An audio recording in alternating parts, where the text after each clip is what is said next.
is retaliation, okay? So that subjects who are labeled as hostile set the noise gun at a higher intensity than subjects who are labeled as non-hostile. There's another trick to this experiment, which I now have to explain to you because now it becomes relevant, which is that at the same time as the experimenter was telling the labeling perceiver that the guy he was dealing with was hostile or cooperative, the experimenter went into the person seated at the noise gun apparatus, the target, and he said, yeah, it's kind of a funny situation, but don't worry about it too much. It turns out that the way people behave in this is basically a function of the way they're treated, okay? Giving the target a situational attribution for what's going on. Or in the other condition, they went to the targets and said, I'm really glad you're doing this experiment. It's a really interesting experiment because it turns out that the way people behave at the noise gun really is a function of the kind of people they are. Okay? So the target is being given either a situational attribution for the behavior that transpires or a dispositional attribution for the behavior that transpires. This becomes relevant in a couple of minutes. You can see this is a really complicated experiment, right? Okay. Anyway, right now what we're looking at is what the target does when he gets a chance to retaliate against the labeling perceiver. And the basic finding is, regardless of the target self-attribution, targets who were treated as hostile behave in a more hostile manner than subjects who were treated as if they were non-hostile. This is the self-fulfilling prophecy. This is a behavioral confirmation effect. The labeling perceiver has behaved towards the target in such a way as to get the target to confirm the labeling perceiver's beliefs and expectations. The belief has created reality. Is a prophecy has been fulfilled. It's a self-fulfilling prophecy. Okay, so now what happens is that this phase continues. There's a whole bunch more blocks in which the targets and the labeling perceiver and the target exchange all this material. And then at the end of this phase of the experiment, the labeling perceiver gets to rate the target. Okay, and what happens is the labeling perceiver perceives targets who have been labeled as hostile as more hostile and aggressive than those who hadn't been. Okay, so now we've got the self-fulfilling prophecy come all the way around now. Not only has the target been made to behave in a hostile way, he's actually, by virtue of his hostile behavior, he's now perceived as a hostile person. Okay, that's not the end of the experiment. Now, the labeling perceiver is dismissed from the experiment, and a new third subject comes in who doesn't know anything about what's been going on. These are all real subjects. These are not confederates of the experimenter. In phase 2 of the experiment, the labeling perceiver is dismissed, and the target now continues with the naive perceiver. The naive perceiver, because he's been given no label for the target. He's been given no information about whether the target is friendly or hostile or competitive or cooperative or aggressive or anything like that. But as in the first phase of the experiment, the naive perceiver and the target are going to take turns at the noise gun apparatus. Now, the way this is set up, in this second phase of the experiment, the target gets to work the noise gun first and send volleys of noise to disrupt the naive perceiver's reaction time apparatus. And the question is, what is the target going to do? Question? Yes. Yeah, new guy. Okay. There's a cover story. These cover stories are always kind of weird, but yes, he knows this is a new guy. That's exactly right. Okay. So the naive perceiver is seated at the reaction time apparatus. The target, who's just been, half of them have been behaving in a very hostile way, is seated at the noise weapon. And the question is, how does the target behave? Okay, here's what happens with respect to the target's hostility towards the naive perceiver. This is the intensity of the noise gun setting. Here we have targets who are labeled as hostile or labeled as non-hostile by the labeling perceiver, but they're now interacting with the naive perceiver. And here we have targets who have been given either a situational or a dispositional attribution for their behavior. What happens is, targets who are given a situational attribution for their behavior, don't worry too much about this, you know, the way you behave in these kinds of experiments doesn't have anything to do with the kind of person you are, it's just the situation.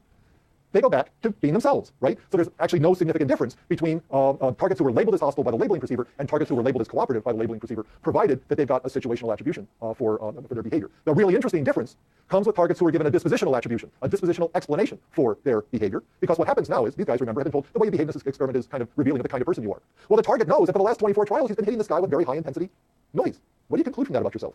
You must be a really hostile person, right? In any event, what happens is, targets who were labeled as hostile, treated as if they were hostile, from whom hostile behavior was evoked by the labeling perceiver, and who were given a dispositional explanation for their behavior in phase 1 of the experiment, now continue to behave in a hostile manner.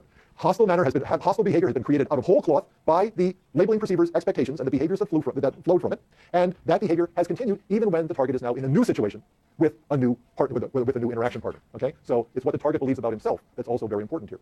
Okay, phase 2 continues. They each take turns for 7 blocks of trials, and at the end, it's the naive perceiver. Sorry, there's an error here. The naive perceiver rates the target, and what you see is now the naive perceiver shares the same view of the target as the labeling perceiver has. The naive perceiver believes targets labeled in phase 1 as hostile to be more hostile than targets who were labeled in phase 2 as hostile, but that's true only for the targets who were given a dispositional attribution for their behavior. So what happens here is that hostile behavior created in the first phase of the experiment by virtue of the self-fulfilling prophecy continued into the second phase of the experiment, depending on the target's view of him or herself.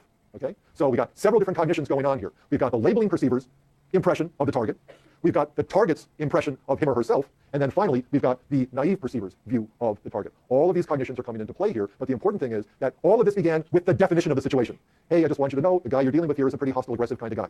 The definition of the situation became real for the labeling perceiver. He acted as if it were true, and his actions made the label come true. Beliefs creating realities in that respect. Okay, so that's in fact what's going on here. Okay.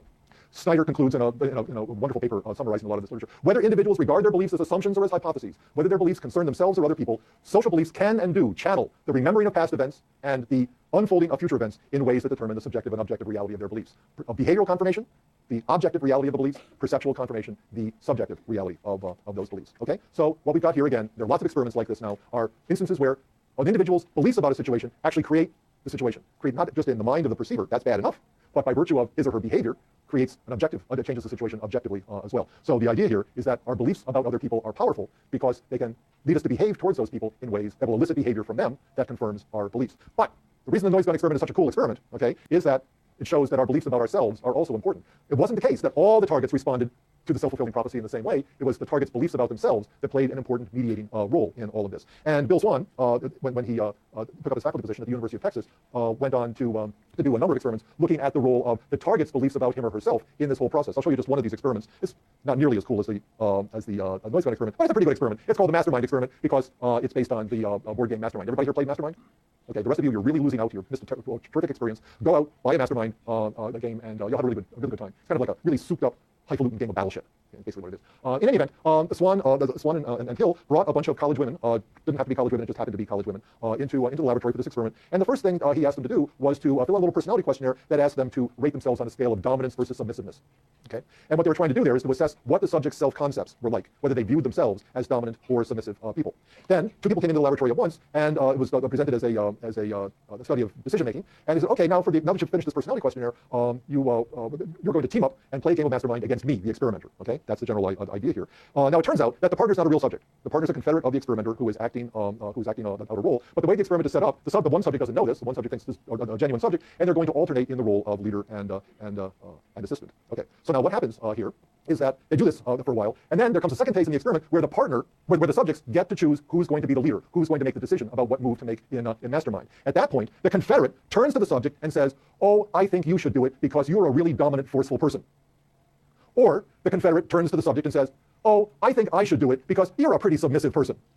Now, the trick in this experiment is that the feedback from the confederate to the subject was in every instance false feedback. The subjects were given feedback that was contrary to the way they viewed themselves. Women who rated themselves as dominant and forceful were told that the confederate believed them to be submissive wimps. Women who believed themselves to be very submissive were told by the confederate that the confederate believed them to be dominant and forceful. And what happens here, so there was perfect crossing of the conditions here, so that subjects who believed they were dominant were told that the confederate, that their partner believed that they were submissive, and subjects who believed that they were submissive were told that their partners believed that they were dominant. And the whole point of the experiment is simply to see how the subjects reacted to this information from the confederate. And what happens here is that they had Snyder and Hill had blind judges who were kind of rating the target's behavior, and it turns out that when subjects were given feedback from the confederate that conflicted with their self-concept, they protested. That's not true. I'm not a submissive person. I'm a dominant person, right? And the other, this was especially interesting, worked the other way too, so that somebody said, well, you're a dominant person. They actually actively protested. And said, no, it's not true. I'm a very submissive person. They actually asserted how submissive they were. Okay? The point being that targets are not passive in this process. Targets are also trying to figure out what's going on. Targets who have a clear concept of themselves are going to be less vulnerable to these kinds of expectancy confirmation effects, especially if they know what's going on. So now you can imagine a whole raft of these experiments in which you manipulate the labeling perceiver's impression of the target, and you manipulate the target's knowledge about what the labeling perceiver knows and what it doesn't know, and you get what Swan has called here a battle of the wills between expectancy confirmation processes on the one hand and self-verification processes on the other hand. Expectancy confirmation processes operate like the standard self-fulfilling prophecy. I have a belief about you. I behave towards you in such a way as to elicit behavior from you that confirms my beliefs and expectations. Self-verification processes work in exactly the opposite way. You have a belief about yourself, and you behave with respect to me in such a way as to present or to convey that perception to me as well. A battle of wills, as Swan that characterizes it, in which the perceiver is shaping the environment, the actor is shaping the target, and at the same time, the target is trying to shape the perceiver. The target is trying to inculcate in the mind of the perceiver a particular impression. So what you've got here is, in these experiments, the reason these experiments are so interesting, the reason they're so complicated, okay, is that what they're trying to do is to capture the essential features of the general social interaction cycle, where an actor and a target come together in a situation. The actor has a set of beliefs about the target has a set of beliefs about him or herself, and then they negotiate. The behavior that ends up being a cycle of behaviors in which the actor will behave in such a way as to elicit from the target behaviors that confirm the actor's impressions of the target. At the same time, the target will behave in such a way as to develop in the actor's mind the impression of the target that the target wants him or her to have. Now, empirically, you can think of this as a kind of standoff, right? Okay, but it turns out, at least in the experiments, like the ones that Swan has done, that self-verification processes tend to win out. Okay, that in the final analysis, it's the target's impression of him or herself that determines the final outcome of the negotiation. But that only occurs when A, the target has an impression of himself to begin with. Okay. If you don't have a sense of yourself as hostile versus cooperative or dominant versus submissive, then the self-fulfilling prophecy is going to take over. Okay. The other condition is the target has to have some sense of what's going on. okay, has to have some sense that that the actor has a false belief, for example, or that the target's being evaluated in some way. When targets don't know that, they can't engage in the kinds of deliberate activities that are required to change the actor's mind. Okay, so we enter situations, we carry with us into these situations a fund of beliefs and expectations and knowledge that are going to guide our behavior. Our behavior in any situation is ultimately going to be determined by our impression of that situation, by our perception of that situation, a perception that is itself the outcome of a cyclical negotiation between our own mental processes and the stimulus person in the outside world. It's with that perceptual process, that process of forming impressions of other people, that we're going to start our analysis of social cognition next time. Thank you very much.